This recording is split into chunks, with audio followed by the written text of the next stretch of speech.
I stood in the corner of my mother's 60th birthday party, one hand pressed against my abdomen where my failing kidney sat like a ticking clock. The transplant was scheduled for 3 weeks from now, the same week my parents had booked their Mediterranean cruise with my sister Vanessa and her husband.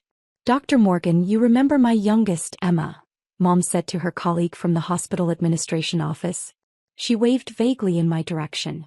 "She's finally getting that procedure done. Nothing serious, just something she's been putting off." Dr. Morgan's eyebrows rose with concern. "Oh, what kind of procedure?" "Just kidney stuff," Mom said dismissively, already turning away. "You know how young people are, they make everything dramatic. Now let me tell you about Vanessa's promotion."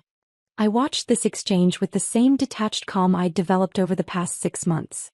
6 months since my diagnosis. 6 months since my family decided that end-stage renal disease was an inconvenience rather than a life-threatening condition. My phone buzzed. A text from Dr. Sarah Chin, my nephrologist. "Foundation board meeting confirmed for next Tuesday. Surgeon General Wallace confirmed attendance. Your speech ready?" I typed back, "Ready. See you there, Emma." Vanessa's voice cut through the crowd. She approached with her signature fake smile, champagne glass in hand. "Mom told me you're still going through with that kidney thing. You know you're being selfish, right? This is Mom's milestone birthday month." "My transplant is scheduled for the 18th, I said quietly. "Your cruise leaves the 16th.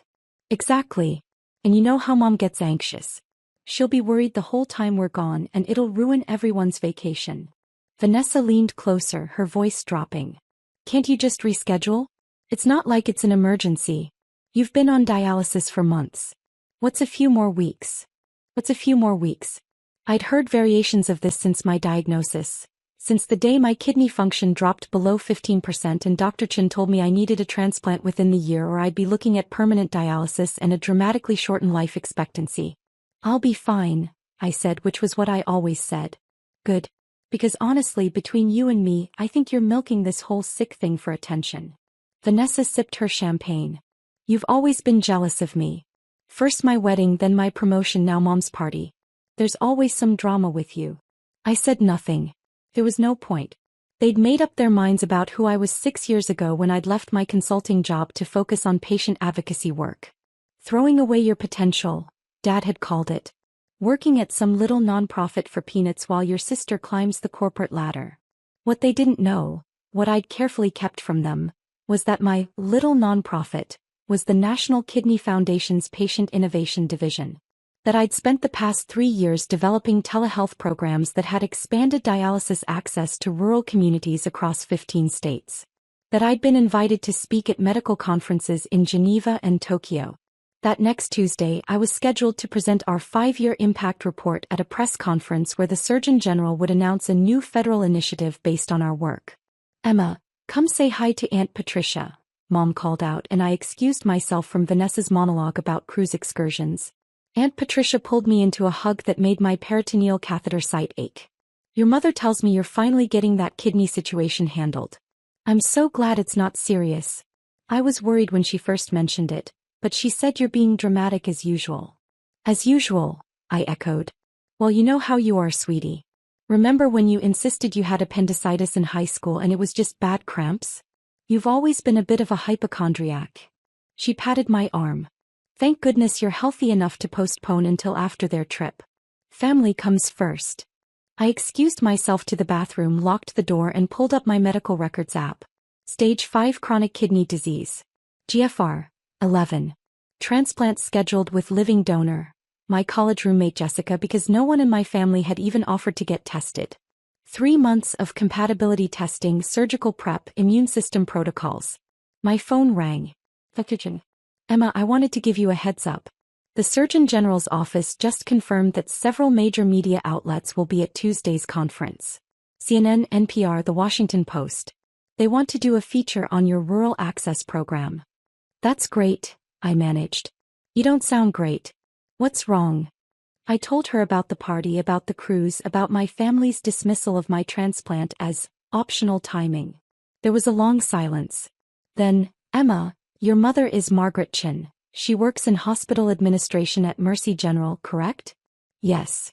And your father is Thomas Chin, the Regional Sales Director for MedTech Solutions? Right. Another pause. I'll see you Tuesday. Emma, bring your family if you'd like. The event is open to support networks. I knew that tone. Dr. Chin was furious. Tuesday arrived with the weight of inevitability. I'd sent my family a casual text the night before. Foundation event tomorrow at 2 p.m. National Press Club. Would mean a lot if you could come. Mom's response. Can't, preparing for the cruise. Break a leg. Vanessa working. Good luck with your little presentation. Dad didn't respond at all. I arrived at the National Press Club at noon for final prep. The room was filling with journalists, medical professionals, foundation board members. Dr. Chin found me backstage. Ready. As I'll ever be. Good. Because I pulled some strings. She showed me the updated attendee list. My blood went cold then hot. Margaret Chin, Hospital Administration, Mercy General. Thomas Chin, Regional Director, MedTech Solutions. Vanessa Chin, Marketing Director, Health First Corp. How did you? Your mother's hospital is applying for a federal grant through the Surgeon General's Rural Health Initiative. Her CEO wanted her here to network. Your father's company supplies equipment for telehealth programs. His VP insisted he attend after I mentioned we'd be announcing a major equipment contract. And your sister's company? They're trying to win the marketing contract for the new campaign. Her boss made it mandatory. They don't know I'm presenting. No, Dr. Chin said with a small smile. They don't. The conference began at 2 sharp. I watched from backstage as the Surgeon General, Dr. Marcus Wallace, took the podium. He was an imposing figure, former Army physician, decorated surgeon, and a fierce advocate for healthcare equity. Today, we're announcing a transformative federal initiative, he began.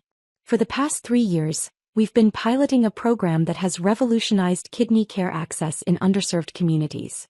This program has reduced dialysis mortality rates by 37% in rural America. It has restored quality of life to thousands of patients who were previously hours away from adequate care. I could see my parents in the third row looking politely interested. Vanessa was on her phone. This program was designed, built, and executed by one person. A patient advocate who herself faces the daily reality of kidney disease. A young woman who, while managing her own end-stage renal disease, created a model that will save tens of thousands of lives. Ladies and gentlemen, I present Emma Chin, Director of Patient Innovation at the National Kidney Foundation. I walked onto the stage as the room erupted in applause. The moment my mother saw me at the podium, her face went white. Dad's mouth fell open. Vanessa dropped her phone. Thank you, Dr. Wallace, I said, my voice steady despite my racing heart. 3 years ago, I was diagnosed with polycystic kidney disease. Within 18 months, I progressed to end-stage renal failure. I know what it means to sit in a dialysis chair for 4 hours, 3 times a week. I know what it means to be too exhausted to work, to plan your life in 4-hour increments, to wonder if you'll live to see 40. I clicked to the first slide. Photos of dialysis patients in remote Montana, rural Mississippi, isolated communities in Alaska. These patients were driving 4 hours each way for dialysis. They were choosing between treatment and keeping their jobs. They were dying because geography was a death sentence. Our telehealth monitoring program, combined with home dialysis training and mobile support units, changed that. For the next 20 minutes, I presented data, testimonials, success stories. The journalists were rapt. Medical professionals were taking notes. And my family sat frozen in their seats, watching their dramatic daughter command a room full of national media and federal health officials. In 3 weeks, I concluded, I'll receive a kidney transplant from a living donor. I'll be one of the lucky ones. But there are 90,000 Americans on the transplant waiting list right now. 13 people die every day waiting for a kidney. This program is about making sure that geography, economics, and access don't determine who lives and who dies. The applause was thunderous. Dr. Wallace returned to the podium. Emma's work will be the foundation of our new Rural Health Equity Initiative. We're allocating $847 million over 5 years to expand this model nationwide. He paused, his expression hardening. I'd be remiss if I didn't note that Emma developed this program while her own health deteriorated, while she faced down her own mortality. And I understand that even now, as she prepares for a life-saving transplant, she faces dismissal and minimization from those who should be supporting her most. The room went very quiet. Miss Chin, Dr. Wallace said, turning to my mother, you work in hospital administration at Mercy General, correct? Mom stood on shaking legs. Yes, Dr. Wallace. Your daughter is 3 weeks away from a kidney transplant, a major surgery with months of recovery, and I understand your family has scheduled a vacation during her surgery date. That you've referred to her condition as minor and dramatic. Is that accurate? Every camera in the room turned toward my mother. Journalists were typing furiously. We didn't understand, she never said. She never said? Dr. Wallace's voice could have cut steel. Your daughter has end-stage renal disease. She's been on dialysis. These are not subtle conditions, Ms. Chen. As someone who works in healthcare, you should understand the gravity of organ failure. Dr. Wallace, I said quietly, but he held up a hand. Emma has shown me the messages from your family. The dismissals. The accusations of attention-seeking. The scheduling of vacations during her surgery. The refusal to even test as potential donors. He looked out at the audience. This young woman has saved thousands of lives while her own family couldn't be bothered to save hers. Mr. Chin, he turned to my father, you're with MedTech Solutions. Your company manufactures dialysis equipment. And yet you called your daughter's treatment, putting off minor procedures. Dad said nothing. He looked like he wanted the floor to swallow him. Ms. Vanessa Chin, Health First Corporation. Vanessa went rigid. You told your sister she was milking her sickness for attention. You accused her of manufacturing drama to overshadow your achievements. Meanwhile, she was building programs that will be studied in medical schools for decades. The reporters were having a field day. I could see headlines forming in real time. Surgeon General denounces medical neglect. Hospital administrator's daughter built federal health program while family dismissed her dying. Dr. Chin stepped forward. I'm Dr. Sarah Chin, Emma's nephrologist. I've treated thousands of kidney patients in my career. I've never seen a family so aggressively dismiss a patient's reality. Emma has been in crisis for months. Her kidney function is at 11%. Without this transplant, she has perhaps a year before her body begins to shut down completely. But she looks fine, Mom whispered. She looks fine, Dr. Chin repeated, her voice sharp, because she's extraordinary at managing her condition. Because she's strong. Because she's been doing this alone. Not because her condition is minor. The press conference ended with Dr. Wallace announcing that Mercy General's grant application would be under review pending investigation into staff cultural competency regarding chronic illness. MedTech Solutions equipment contract was pending evaluation of company leadership's health equity values. Health First's marketing bid was withdrawn from consideration. My family's careers imploded in real time. The next 3 weeks were a blur. The story went viral. Family calls transplant optional. Surgeon General intervenes trended for days. Mom was placed on administrative leave pending an ethics review.